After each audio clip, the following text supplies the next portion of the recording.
Good evening, ladies and gentlemen, respected guests. Welcome to this fantastic evening. I thank you all for being here on behalf of Sujata and her family.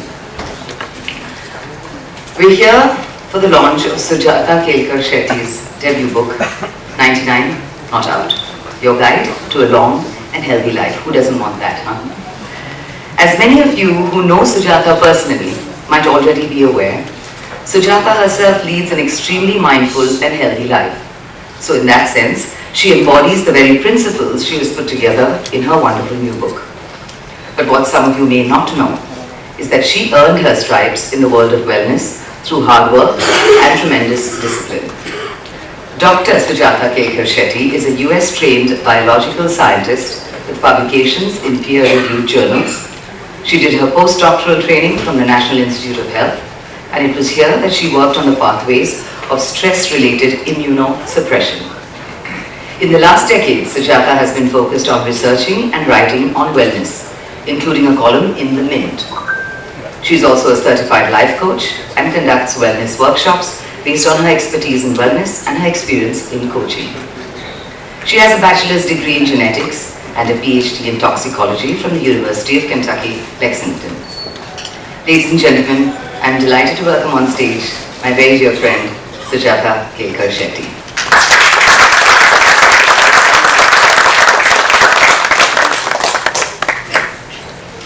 Thank you, sir.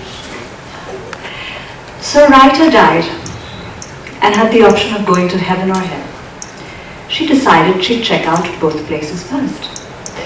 So she went down to the throes of hell. And there she found row upon row of writers chained to their desks in a steaming sweatshop, being whipped with thorny lashes. She said, I've seen enough. I want to see heaven now. So she walked up the stairway to heaven. And there too she saw row upon row of writers chained to their desks in a steaming sweatshop, being whipped with thorny lashes. She said, wait a minute. This is no different from hell. A voice said quietly in the background, but yes, there is a difference. In heaven, your work gets published. So ladies and gentlemen, dear friends and family, I am, in heaven, particularly tonight, to have all of you in front of me here, with so much love and good cheer. I feel genuinely blessed and I'm deeply grateful. Thank you all for braving Bombay traffic, Bombay weather, and sharing this evening with us. I hope you take something back from the conversation we're going to have to make your life 99 not out. I want to thank my parents, without whom I wouldn't be here. My dear family back in Bangalore, my husband Nitesh, my children Akash and Arun for their loving support. My dear friends for their many kindnesses. My agent Jaypriya Vasudevan, without whom none of this would have been possible. Falguni Gokhale, who has done the illustrations for this book and charged me not a rupee for it. Her only remark was when we talked about it in typical Indian style about paying, not paying, paying, not paying, she said, pay it forward. I intend to do that. I have to thank these three amazing women who have helped me with the social media piece. There is one person though, there's several people that I want to make sure I remember. There's one person who has written the foreword for this book, Dr. Farooq Hudwadia.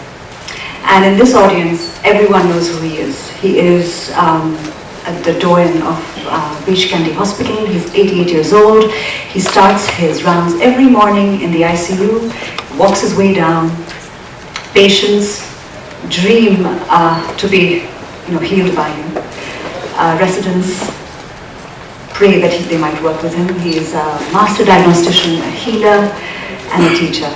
And he, ladies and gentlemen, chose to take the time to read this book and give it his vote of confidence in the most beautiful way. I'm forever indebted. I'm also deeply, deeply indebted to the people who are movers and shakers of this country and took the time to read this book, before it was published and give it their vote of confidence that has gone in as words of praise at the back of the book and in the first 2 pages of the book. Dr. Dhruv Shah, who's a doctor based in Bombay, Mahesh Bhupati, the tennis player, Rahul Dravid, Dr. Devi Shetty, Dr. Isaac Mathai, Dr. Ramesh Masharkar, the famous scientist, Kiran Mazumdar-Shaw, Nandan Nilekani, and Rabindranath Tandon. And now a little bit about the book, the reason we're all here this evening. Why should you read it? I've been writing on health and wellness for the last 10 years, and about 100 or so columns in the Mint from the last couple of years. And my reading and writing and research has led me to the firm conclusion that basically minimizing, the art or the secret of longevity is really about looking after our mind, body and spirit, because that helps us prevent illness and disease. So the book shares 29 wellness principles, as I call them, across the mind, body and spirit, and shares tips on how you can engage with each principle to lead the happiest and the healthiest version of your lives, and by virtue of leading the happiest and healthiest versions, the longest one. Because the length of life isn't just measured in years, right? It's not about how many years you add to your life. It's also about adding the number of it's also about adding life to your years. So I think with that, I'm going to let the MC introduce the 2 amazing people that I'm going to be sharing the stage with this evening. The wonderful and talented lady who's going to be emceeing this discussion, and the genius of Bollywood who is going to be launching the book. So I'll let Suchi make the introductions.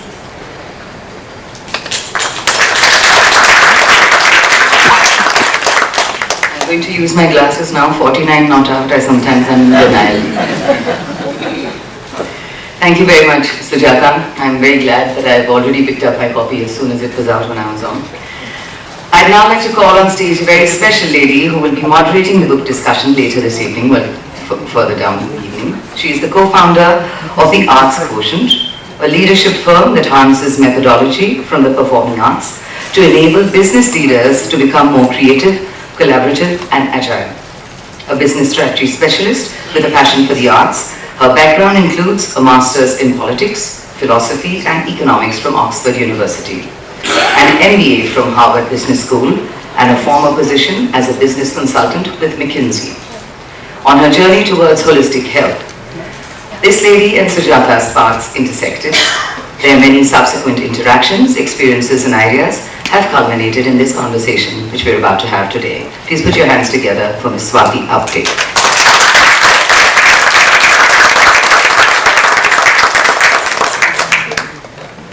And now, we are very, very lucky to have with us a gentleman who frankly needs no introduction. A man who has captured the imagination of several generations of music lovers with the beauty of his words, indeed, his poetry. A social and political activist, poet, lyricist and screenwriter, this stalwart of Hindi cinema has been awarded the Padma Shri, Padma Bhushan, the Sahitya Academy Award, as well as 5 National Film Awards. We've all loved the music to his lyrics and quoted a dialogue or 2 from his films. Ladies and gentlemen, please welcome on stage the inimitable Mr. Javed Akhtar.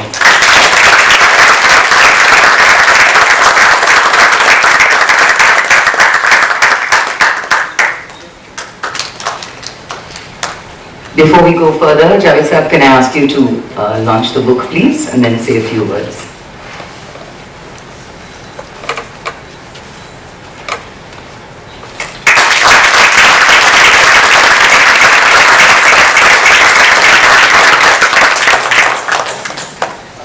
So, any thoughts? Would you like to say a few words before we start? Okay, let's get into the... I'll do that. Ladies and gentlemen, thank you for inviting me to this elegant and beautiful program and to release such a wonderful book, which I have yet to read. I have noticed that wherever I go, I am introduced by he needs no introduction. But nobody ever takes a chance. and then they introduced me.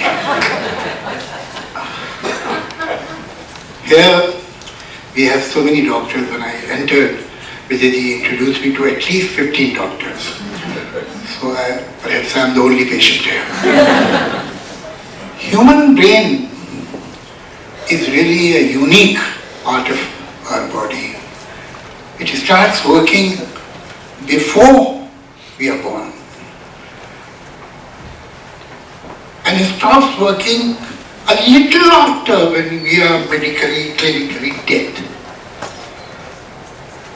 The only time it stops is when you have to talk about a book that you have not read. So you can understand my condition, but I'll try my best to say something afterwards. So I'll give the stage now to Swati, Sujata and Javed. Thank you, Sujata. Welcome everyone. And at the onset, Sujata, I want to tell you how absolutely delighted and how special it is to be here. Because perhaps I'm one of those lucky people who's had the privilege of seeing you in your journey of grappling with this subject for the last 20 years. You know, whether it's through your degree in toxicology, your PhD, and PhDs can be very, very taxing, your time at NIH. And I remember in our 20s, you talking about people's attitudes to pain and aging, when really we were doing more mundane things in our 20s, the rest of us. So it's really special to be here and to see this culmination of the journey and to be able to celebrate the book with you. So congratulations. Thank you, Sahab. Welcome again. It's wonderful to have you here on this occasion. So perhaps a good place to begin this conversation is to start where your book begins. You know, you referenced Dr. Ugadia's foreword, and one of the things he does in the foreword is calls your book. He says that your book is about the art of longevity, right? And he's saying that you take a very holistic view to good health. And for most of us, good health is really quite simply not being sick, right? It's just the absence of disease. But your book has a different take on it. Tell us a little bit about that. Sure. So Swati, good health isn't just the absence of disease, right? It's the presence of something, and it's the presence of a strong mind, body and spirit. And this isn't my definition, you made it dimaki but nahi hai. This is the WHO's definition. So the WHO says that good health is a presence of a strong mental, physical and social well-being, and not merely the absence of disease and infirmity. Now when we take this definition as a goal, and we strive towards it, the idea isn't to make it seem like it's something unattainable. The idea is to use it so that we incorporate certain behavioral practices into our life, that we experience this definition more often than not, and therefore lead a happier and healthier life and a longer one as a consequence. Now, the famous American choreographer, whose name I'm forgetting, I'm sure I'll remember soon enough. He lived about 87 years old. He lived to be about 87, and he worked for, I think, 60 of those years. Fred Astaire, there we go. Fred Astaire said that, getting older is like anything else. To make a success of it, you've got to start young.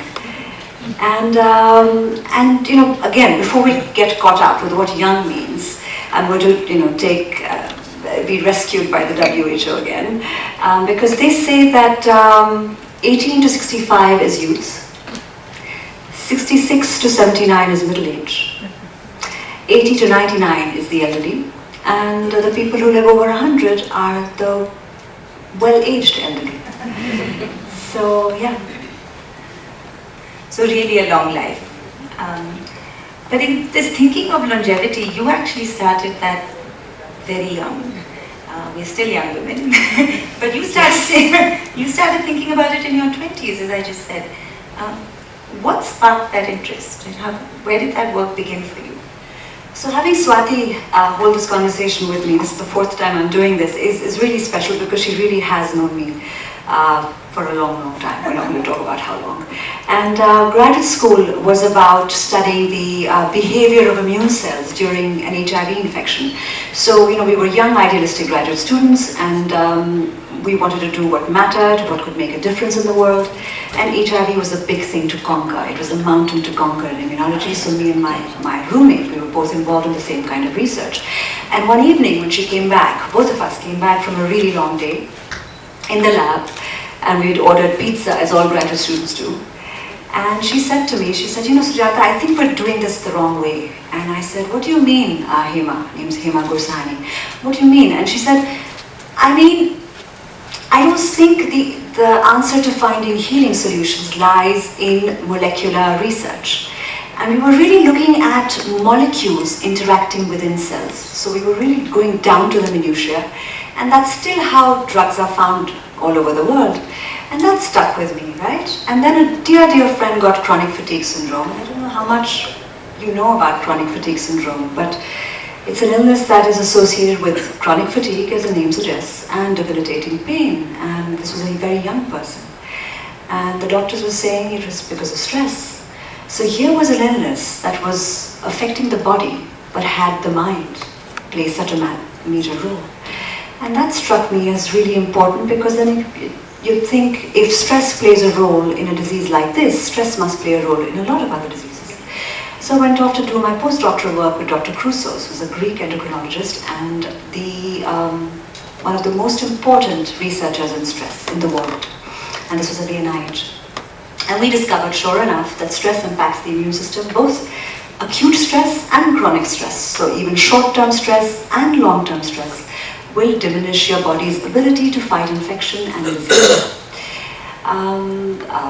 Moved back to India shortly thereafter, met my wonderful husband Nitesh, got married, had our babies right away, so doing research was no longer an option.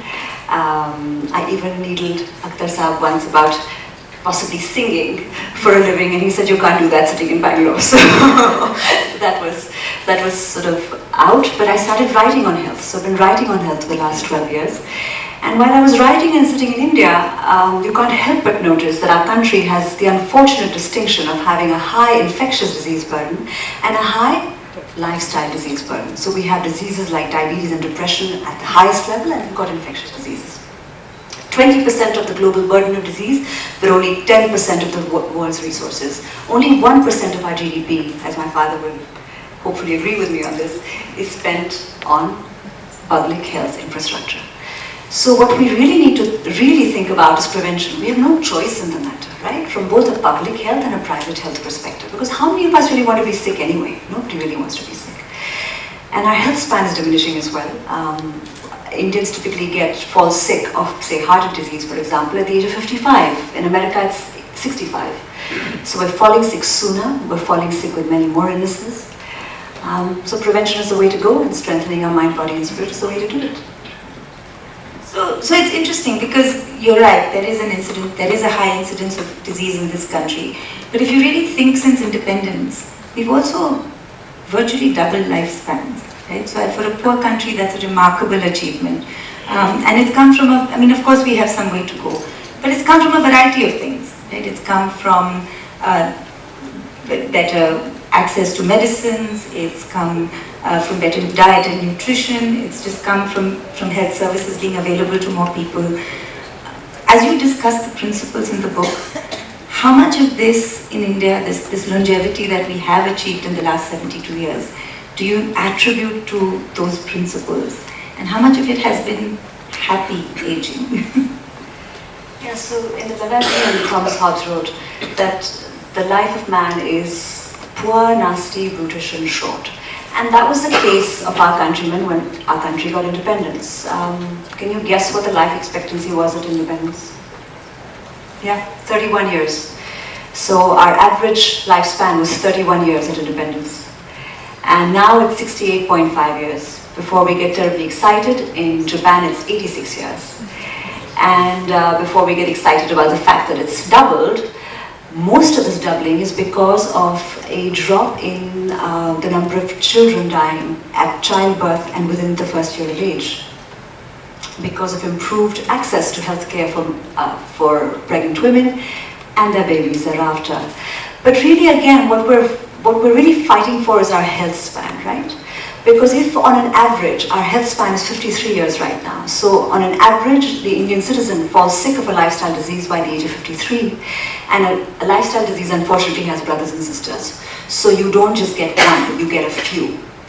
And you're spending the next 15 years with a couple of lifestyle illnesses. Can you imagine the stress on the household, the physical, emotional, mental, financial resources that get burdened because of it? So it's really not a lot. Absolutely. So at a national level, it's a concern.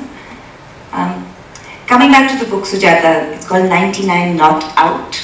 And the batting reference clearly comes from your son Akash's junoon for cricket. But why 99? Why not 100? I mean, 99 just sort of says the goal is visible, but not yet. It's true. So the original title was 100 Not Out. And the editor was thrilled with it, and I just went with whatever the editor said, because I'm horrible with naming things anyway. And then January of this year, we found out that there was another book called 100 Not Out that had just been published, written by this Australian man. And what is the book about?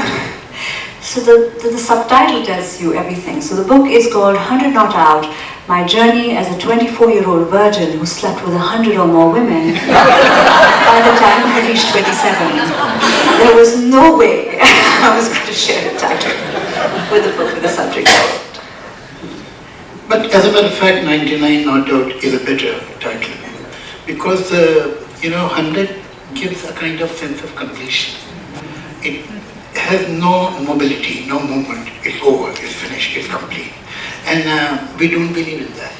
Even in weddings, we don't give 100 rupees or 1 lakh rupees, 1 lakh 1, 101. So there is a sense of continuity. 99 makes me curious whether this person completed the century or not. How do we complete the century? So there is expectation, there is some aspiration hidden in 99, which is not in 100. Thank you, Javed. In fact, my son came up with the title, and because he's a cricketer, and we immediately resonated with it for precisely that reason. So yes. And there's an Australian out there who has a very rich life. So shall I say he was one up that was Australian? Sujata, in your writing, I mean both in your articles and of course now in the book, because I've had the privilege to read it in advance, one of the things that really strikes me is the rigor of your research. Right? There's a lot of primary research, lots of conversations with experts. There's also the kind of studies that you reference. There's clearly a lot of secondary research as well. Maybe you can explain a little bit about where that approach to writing comes from. Is it your background in the sciences? Where does that come from? Yeah, this is one of Swati's questions, to make sure that I talk about my background as a scientist. And I think they mix it in as cereal when they're in graduate school. The training is very rigorous. It requires that you read a lot before you make up your mind about anything. And I bring the same rigor to my book. I didn't have a choice. But also because I really want to convince people to lead happier and healthier lives. This is important to me. This is, my father has spent his lifetime in public service, and I think he mixed that into my cereal. So this is my way of, my little bit to give back. And I'm hopeful that the evidence will propel people to make the changes they need to live happier and healthier lives. Absolutely, I think it's, and when you read the book, you'll see there's really a lot of depth of research that's gone into putting that together. And every principle that is discussed, it's always backed with references, with work that others have done before. And speaking of research, Sujata, you've clearly talked to a lot of experts around the world from different countries, whether it's medical practitioners, whether it's psychologists, whether it's practitioners of the principles you discuss.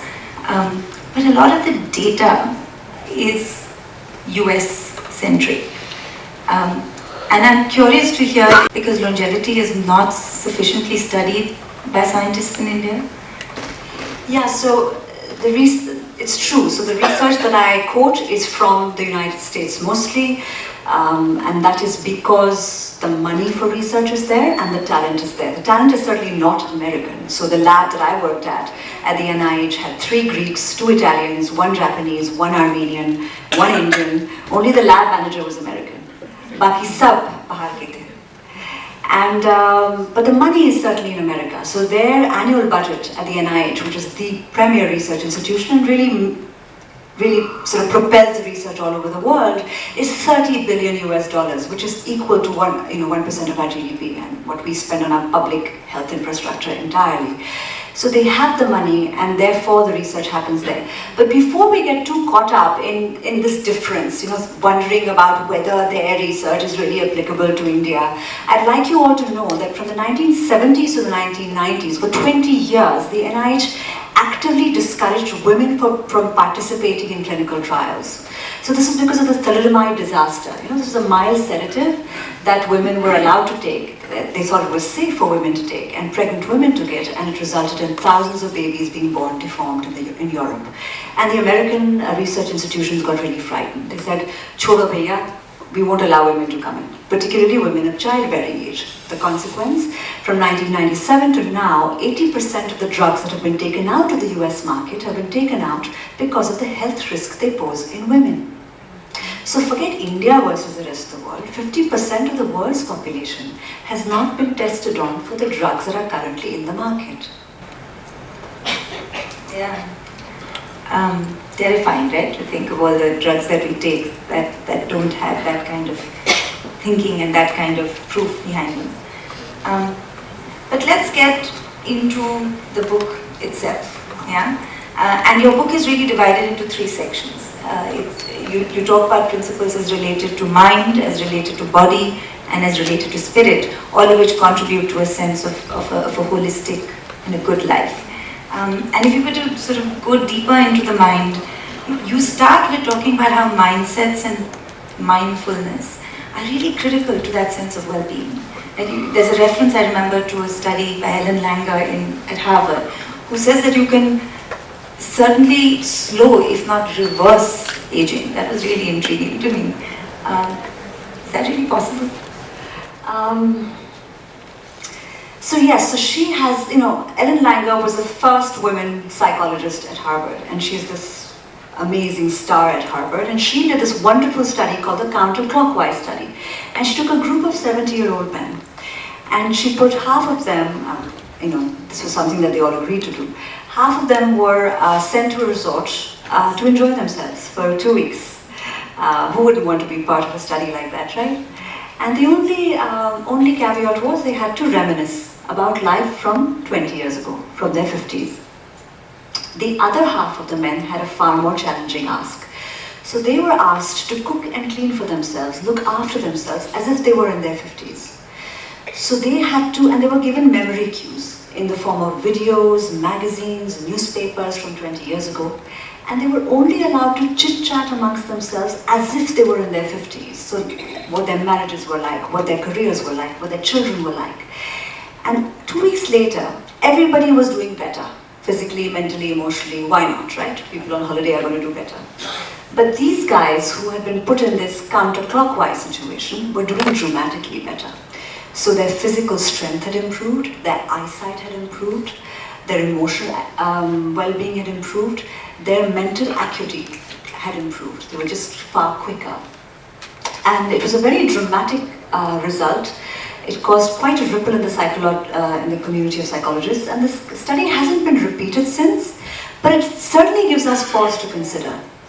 I thought it was fascinating that experience of just thinking of yourself as able and not old changes what you are able to do.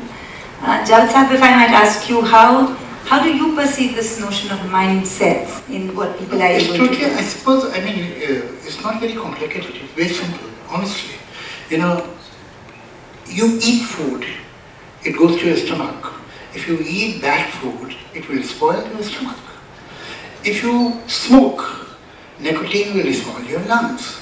The way stomach consumes food and lungs consume smoke or air, what does this part of your personality consume? Thoughts.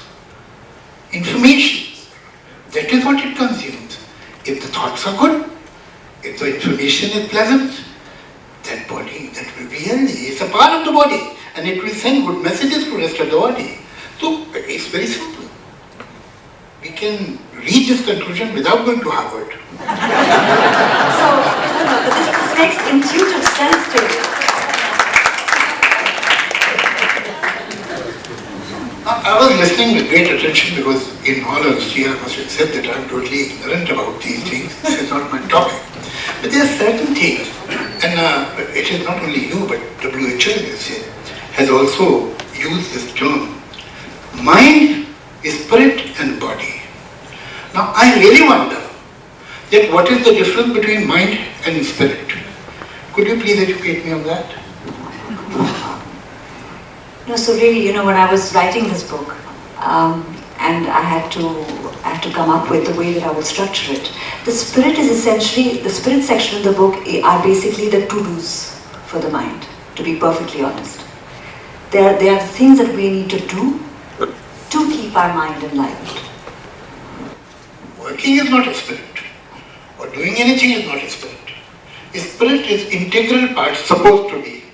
You see, there was a time when man did not know whether earth is flat or round. So man had reached a conclusion that human beings are made of two components, body and spirit. Body decays, body withers away, but the spirit, if I may say, is non-biodegradable. Actually, it's a myth. There is nothing like a spirit. It's a pseudo-religious idea. There is body, there is mind. Mind that resides in the brain. Mind is intangible, brain is tangible. But what is this spirit? If you cut all the nerves of a person that connect the rest of the body with the brain, what you say, brain dead. Is spirit present in a brain dead person?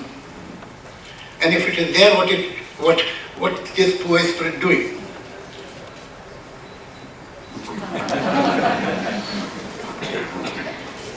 So I wasn't expecting to be, that I would get these questions from you, Javed. No, but I have to disagree with you. I have to disagree with you because I believe in the soul. And I believe in the soul being separate from the mind and the body.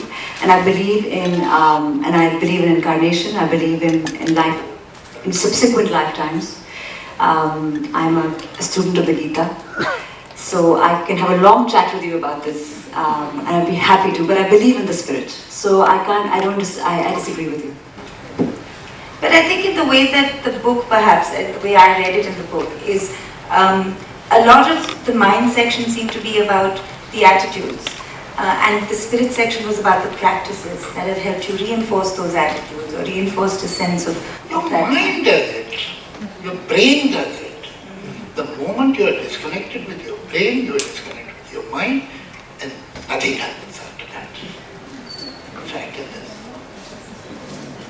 Let's face the reality. When people go into coma, the brain is dead, but his breath is continuing. So it is not totally dead. That means it is not totally dead, it is in coma, not in full stop. It is only coma. May I use this Gujarati pronunciation, but it is not a full stop. That is why it is not called death, it is called coma. Because the brain is not totally dead, the person is not totally dead. So why do we use the term? Why do we use the term if there is no concept as spirit? So may I actually request Yes, sure. that we'll have time for questions? Okay, but If we don't have the concept of spirit, for example, why do we call a person a spirited person and not a brainy person, spirited person? There are these various terms which come. So I think a brain would be an object which gives signals to your body to perform. But a spirit, like what Sujata was pointing out, would probably guide the brain to do a particular task in a particular fashion. So I may do that task in a fashion, or other person may do the task in another fashion. So I think the spirit could have a role, is what I feel. That's what I feel. I'll let it pass. Because today it's her day. But believe me, you are wrong. That is how we let it pass. No, but I think any book that even before people have read leads to such healthy debate, you're on the right track. But let's come back to again what we were saying in the book about attitudes, and that's how you think of mind. And Sujata takes a very scientific approach in this book, where she really, with each principle, she talks about what assumptions she makes and how she defines it. And I found that interesting. You talk about laughter, right? And you really talk about laughter and what it does to you at a molecular level, right? That it's changing your attitudes to pain, it's acting as an analgesic, and you see, you have laughter clubs all around this country, you have clown doctors in the US. Tell us a little bit about that. So I interviewed Madan Kataria, who started these laughter clubs, and I'm sure you've seen one when you've gone on a morning walk. And he said he hasn't had a cold in the last 20 years. And of course, he's a sample size of one. But, and Groucho Marx, the famous clown, said, a clown is like an aspirin, only he works twice as fast. Research has shown us this. So there's a diminished, diminished inflammation, there's reduced stress. Comes as no surprise to all of us. We've all experienced the de-stressing effects of laughter. It also improves your cancer fighting ability. So just like people are telling us to eat brightly colored fruits and vegetables to fight cancer, laugh more, because your NK cells, which are your cancer fighting cells, cancer has this sort of cloak and dagger approach with your immune system, and NK cells can detect the cloak. So there's a lot. Yeah. And Javed sir, for you, humor has been, so talking about laughter, for you, humor has been such a... Humor is a very serious matter. The fact is, generally we believe that humor is for happiness. Nothing could be more wrong.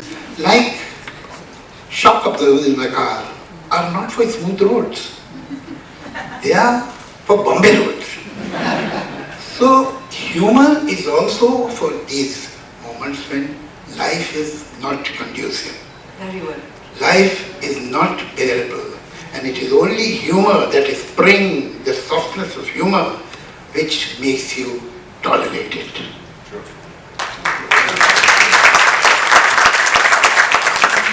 You should be, first of all, we human beings by, training or nature, I don't know, are very pompous. We take ourselves very seriously. Why I am in this universe? Why a mosquito is in this universe? Why a cockroach was in this universe, which you killed in the morning? 9. They have no purpose, but I have a purpose in this universe. God has created me. God has no time to create you because there is no God. But the fact is that we think like this. Life is uneven, life is totally... it's like a dice that you have thrown. Sometimes it goes right, sometimes it goes right. It's totally ad hoc. Things are ad hoc.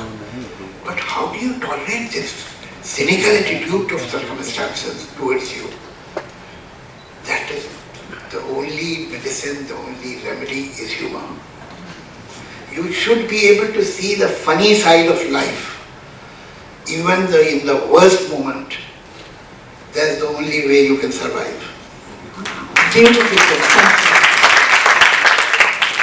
you. And really, how do we tolerate it, right? How do we even tolerate medicine? And in your book, humor could be one way, but you talk about both placebo and nocebo, and how that can change how people respond to medicine, how the way that you can have a conversation with a doctor, whether there's humor involved, changes how patients can be treated. Say a little more about that. I thought that was quite fascinating. Sure. So the placebo effect comes from Latin, saying I shall heal, and the nocebo is I shall harm. And basically, it comes down to how your patient-doctor interactions are. So if your doctor has the potential to maim or heal. What is the second word? Nocebo. I think the word naseeb has come from there. Well, there you go. Yes. So I think, choose your doctors wisely. Choose doctors who make you feel good. So it's not just their expertise, it's also your relationship and how you feel about that interaction that helps you get better. You also talk about habits and how building certain rituals and certain sort of very, not regimented, but certain rituals and habits helps a sense of wellness. And Javed Sahab, you have this huge body of work. I'm curious to hear, what are the kinds of habits that perhaps sort of anchor you as with your many commitments and and the work that you do on a daily basis? What is the role of habits in your life? Well, quite a few people ask me, what is your source of inspiration? And I tell them honestly, my source of inspiration is terror. When the deadline comes near and I feel now it is impossible that I'll be able to meet it, only then my mind works. Even my spirit starts working.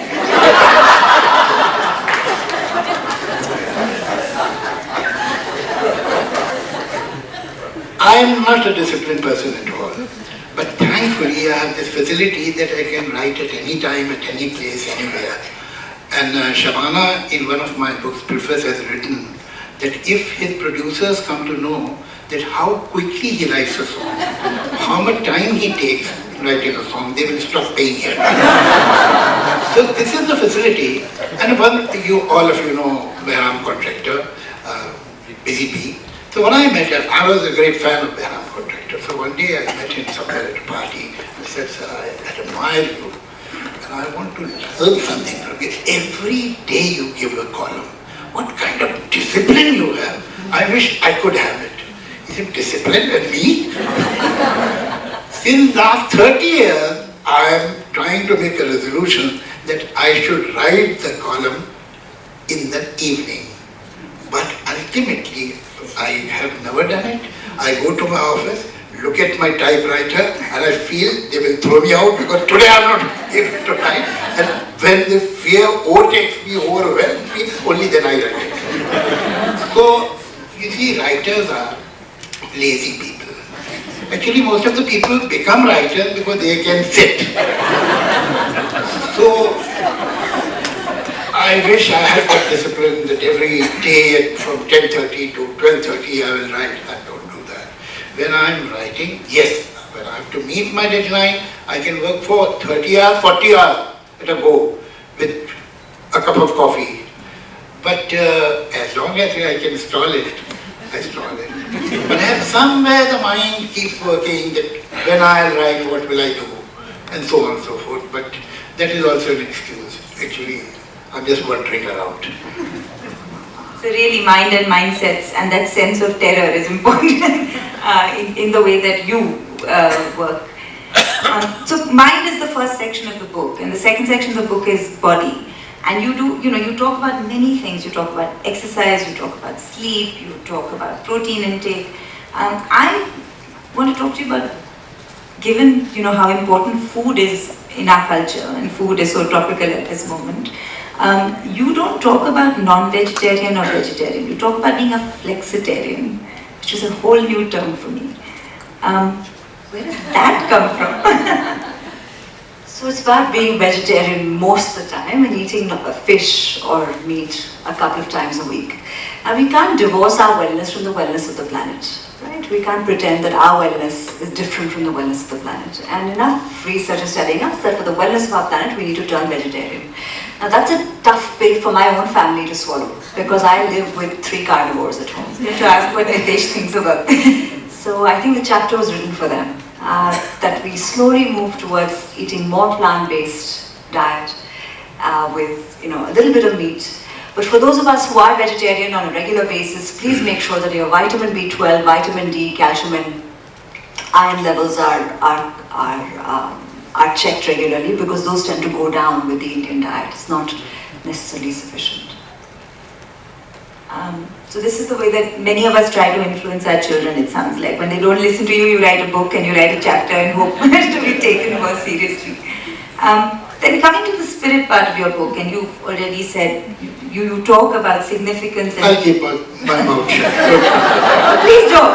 You don't have to. Please don't. Please don't. Please. And you've already brought... You have said your piece, and this is not your book. But you talk about a sense of purpose, which we right as human beings we seem to feel is vital, a sense of significance, and also a sense of coherence, right? And coherence, where does that idea come from? So, researchers, as all researchers do, they spend a lot of time tinkering and trying to figure out answers to the questions they pose. And one of the questions they've been asking is, what brings meaning to people's lives? And they came up with 3 pillars, and please interject whenever you like, Javed Saab. But the 3 pillars that they came up with was purpose, significance, and coherence. Purpose is creating goals and meeting them, fairly straightforward. Significance is finding those moments in your day-to-day existence that add significance to your life. So whether it's that laughter you shared with your friend, the flower blooming in your garden, the sunset that you saw on your balcony, the beautiful bird that's singing outside your windowsill, catching those moments and savoring them. That's what researchers call significance. And the third one was coherence. Yes, so the coherence piece is about having a narrative of your life that makes sense to you.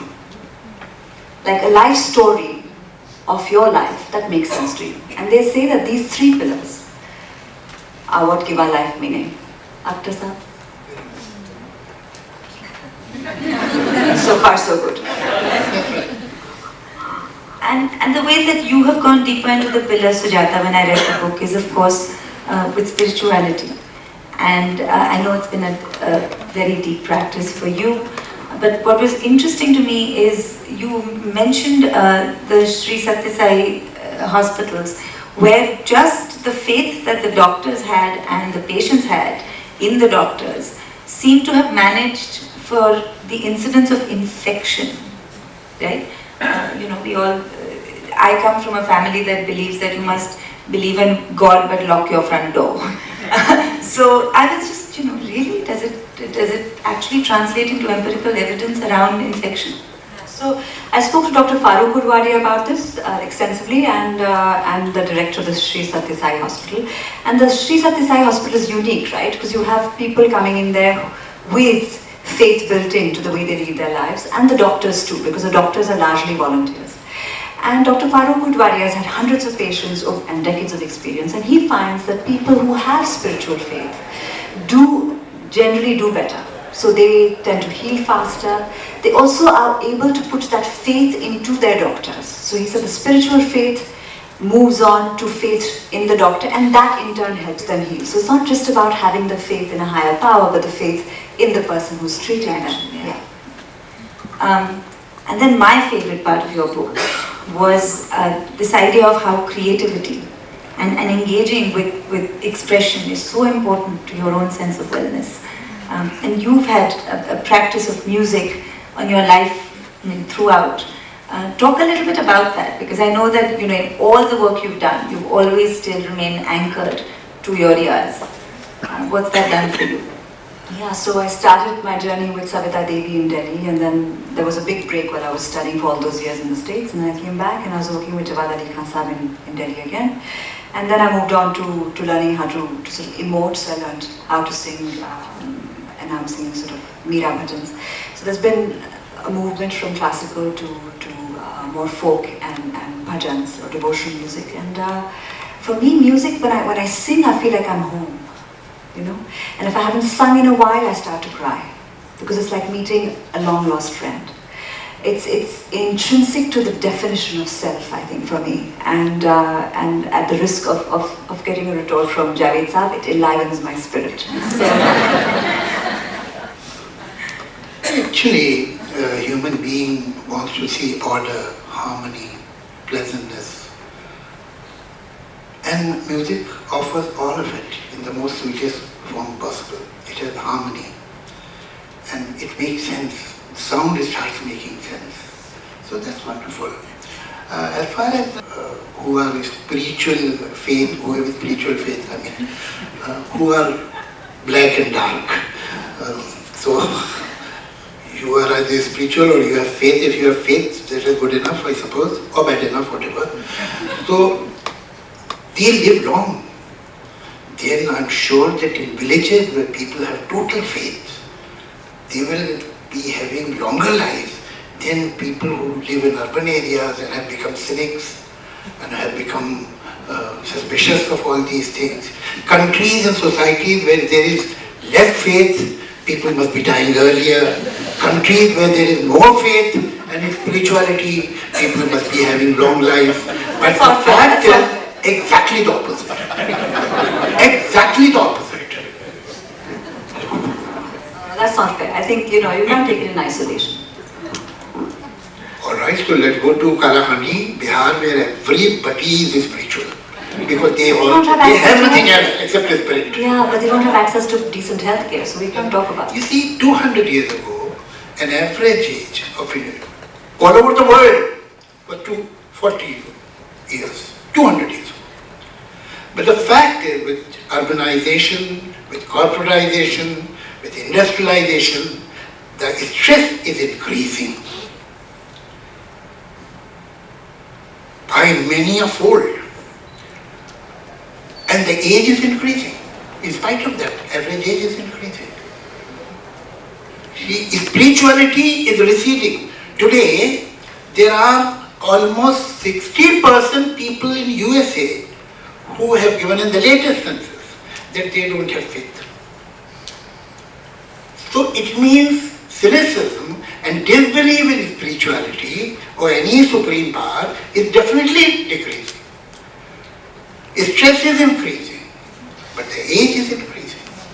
The fact is that we have 100 times better medical help, and it is increasing by leaps and bounds.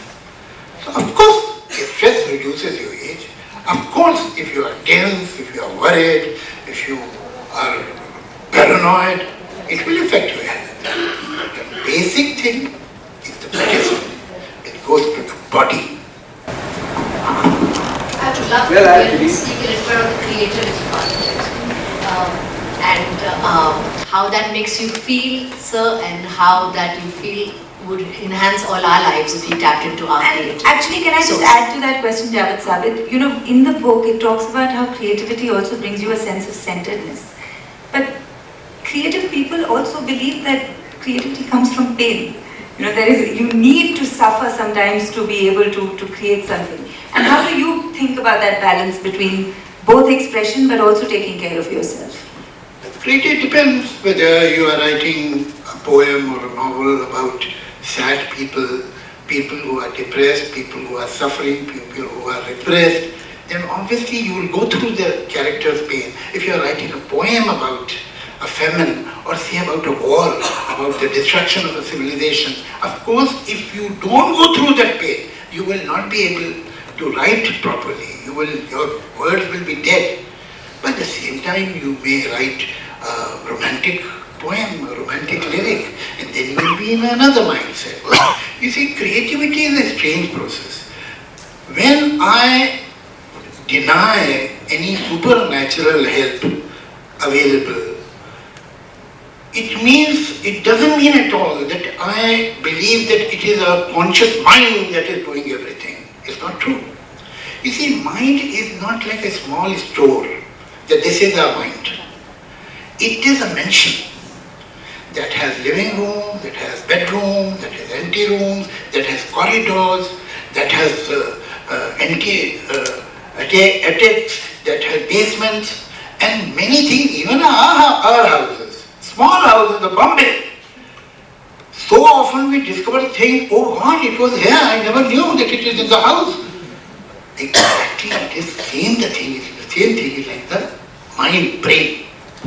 When you concentrate and you are totally lost in it, your conscious mind slowly takes the back step and slightly leaves the center of the stage. And that you may may call it pre-conscious, you may call it subconscious. There is so much stored there.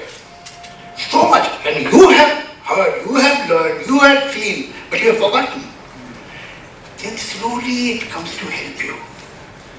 Slowly it knows that the conscious mind is at the moment humble. It has gone on the knees. It needs us. Then they come out. You know, like there is a no man's land between two countries. So there is a no man's land between conscious mind and subconscious mind and pre-conscious mind. Poetry is written there, creativity, all creativity, painting, art, singing, composing, all of it has happened. It happens on that no man's land. But the other side is also yours. No one can get the inspiration to write poetry in Chinese if he doesn't know Chinese. So it doesn't come from anywhere. It is there in you.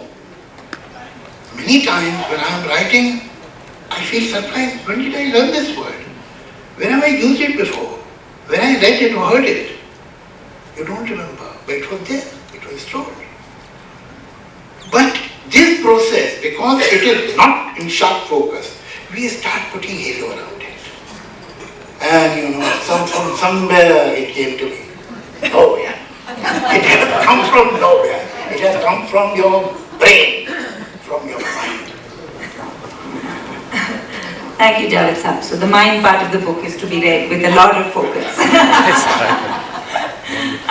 And since Madhu started us off, I have lots of questions, but I think I hear a lot of curiosity in the room. So maybe we open it up to the audience. Anyone would like to ask Sujata or Javed Sahab a question? Do we have a mic in the floor? Yeah, we do. Hi. So the spiritual part that you were talking about, healing. Is it for me or for Javed? It is for you, Sujata, and Javed Sahab can comment, of course.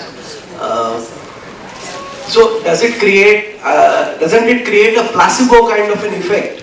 The spiritual part where you have faith in whatever you are doing, whatever medications you are taking, doesn't it create that placebo effect, and that helps you in healing faster? Yeah, so the placebo effect is definitely documented, right? 70% of people who take a sugar pill get well.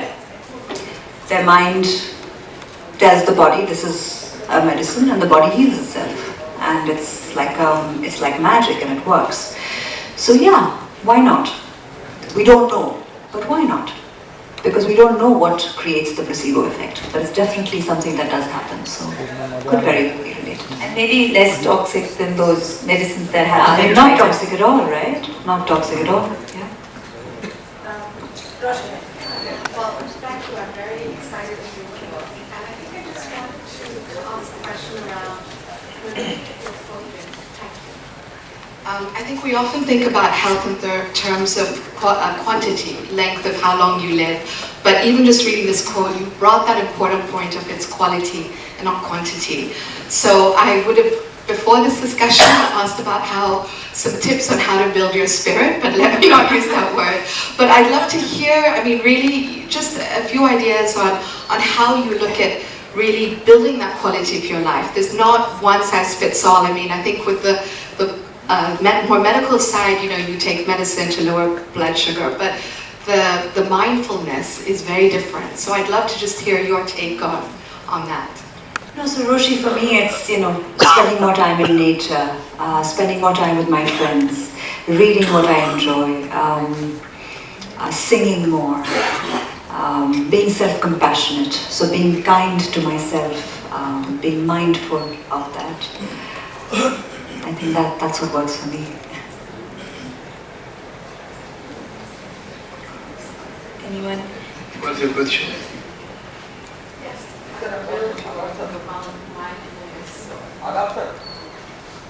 You don't do that. If you are interested, if you are interested in life, in things, in people, it happens to you.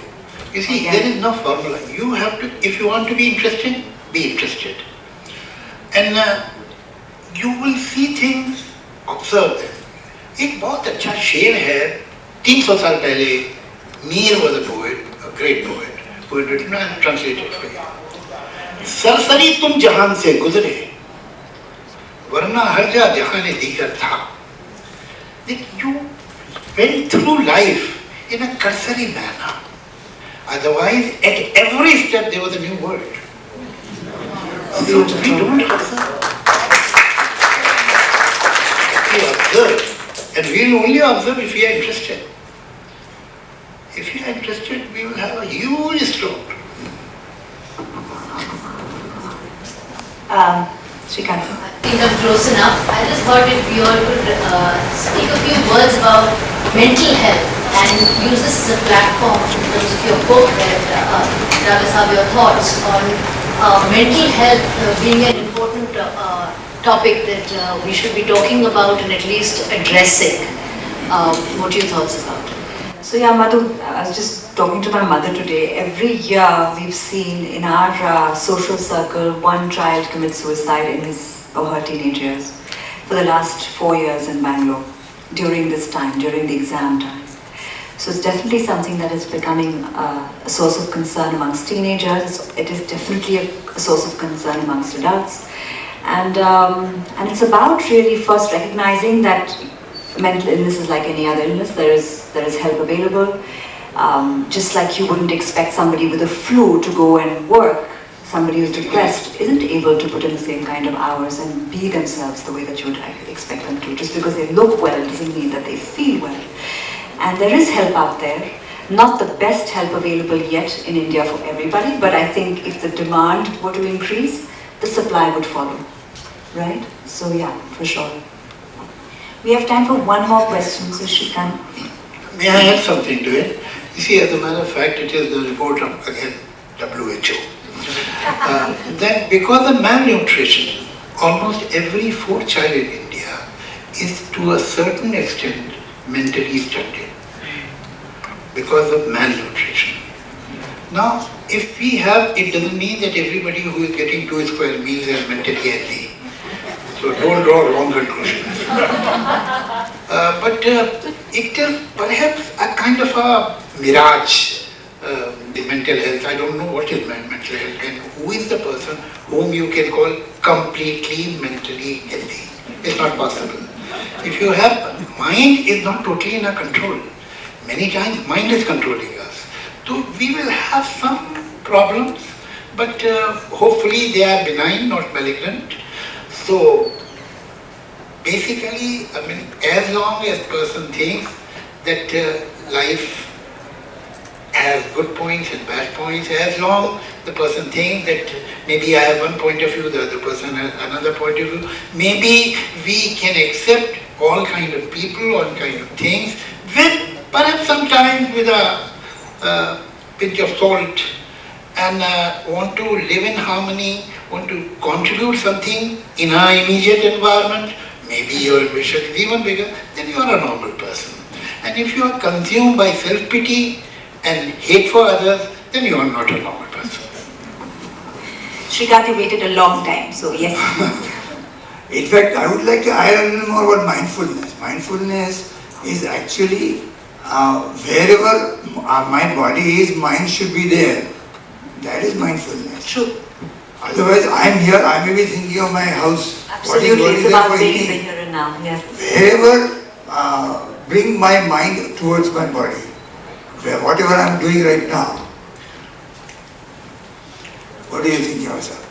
Somebody has said that in case of an accident, presence of mind is good, but the absence of the body is better.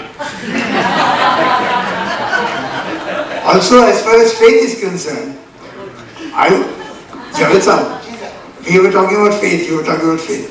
I think we all have faith. Without faith, we cannot take this next step. Suppose I have a faith that I am going to fall, I will not take that step. So why don't you step on a quicksand or in the water? No. Why don't you go off the boat and step on the ocean? If you have faith? No. You have experience. You know that if you will put the next step, the earth will not sink. That's the faith. And no, that's an experience. When you were a child, you were very scared. That is your experience. That's not your faith. But that has come to me, no? Yeah, yes, come to you. Obviously, we are so it will come to you. So, that's not faith. We have time for one last question. I can say I was actually interested in knowing about the spirit, so much of discussion about the spirit. You have to read the book. Then Exactly. I will certainly read it. But I still thought that it becomes a very abstract concept and that's what I really wanted to know. Javed sahab, I may agree with you about having spirit or whatever different story. No. So the issue is what he gave the example about poor people and the rich countries and all. So when all things are constant, that is how the research works. When all things being constant, if the spirit is a variable, then only we can say that it works. Maybe that is sort of the point that I was making with the Sri Sathya Sai Institute, but I think Sujata, you have to write a whole book on this now. So I just wanted to, because I still feel it's a very abstract content to really, make it a bit objective and understand. So if you can just, define or say something what we mean by the spirit. Thank you. So yeah, so if you're talking about spiritual health and really working on that, and talking about accessing, basically I think what you need to do is really go back and read the scriptures. That's what you really need to do, because there is no way your mind is ever going to understand it. Your mind can't understand it. This is our ego that thinks that we can understand everything. We can't. Just as Javed Sahab was talking about accessing your subconscious, this is something like that. This is like that. So there is tremendous power in that. There's tremendous power in that spiritual anchor, but finding it is actually more about selfless action, about doing things for others, about loving people, loving constantly, endlessly, selflessly. It's more about the doing part than it is about the thinking part. And that's what our scriptures tell us. So. Well, with that, thank you all very much for being here and being part of this spirited discussion. We'd like to thank you once again, Javed Sahab, thank you so much for being part of this. Thank you, Swati. And of course, a big hand for Sujata. The books are available if you haven't got one yet, and Sujata will be available to sign them for you. So please do that. And make sure to take one of the bookmarks, because those are special. They were made by Sujata's son Arav, especially for her. So make sure that you get one of the bookmarks. Well, thank you all very much for being here, making this launch a success, and here's wishing you all 99 not out.